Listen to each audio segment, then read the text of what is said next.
మెదక్ జిల్లా జగద్దేవుపూర్ మండలం పీర్లపల్లె గ్రామంలో వివాహిత అనుమానాస్పద స్థితిలో మరణించింది. సోషల్ మీడియాలో పరిచయంతో పీర్లపల్లెకి చెందిన దయాకర్ అనే వ్యక్తిని యువతి వివాహం చేసుకుంది. వివాహం జరిగిన నెల రోజులకే అనుమానాస్పద స్థితిలో మృతి చెందడంతో మృతురాలి కుటుంబ సభ్యులు పోలీసులకు ఫిర్యాదు చేశారు.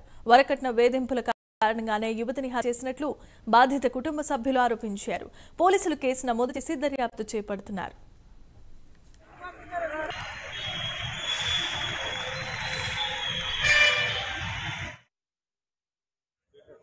పీర్లపల్లి దయాకర్ అనే వ్యక్తి మరి లవ్ చేసి ఫ్యామిలీ వాళ్ళకి చెప్పకుండా మేము పెళ్లి చేస్తామని చెప్పంగా కూడా ఒప్పుకోకుండా నేను తొందరగా పెళ్లి చేసుకోవాలని చెప్పేసి మరి మాయమాటలు చెప్పి మోసం చేసి ఈరోజు మా చెల్లిని మరి చంపేసి తీసుకొచ్చి ఇక్కడ హాస్పిటల్ వేసేసి ఇప్పుడు ఇంటికి వెళ్ళడానికి కూడా ఇంటికి వెళ్తామంటే కూడా మాకు ఇక్కడ పోలీసులు అడ్డుకుంటుంటారు. అక్కడ ఏం జరిగిందన్నది కూడా సిచ్యువేషన్ మాకు తెలియదు. మరి ఇప్పుడు మేము వచ్చి చూసేసరికంటే మా చెల్లి డెడ్ బాయ్ అయి ఉంది. పీర్లపల్లి దయాకర్ అనే వ్యక్తి మరి లవ్ చేసి ఫ్యామిలీ వాళ్ళకి చెప్పకుండా మేము పెళ్లి చేస్తామని చెప్పంగా కూడా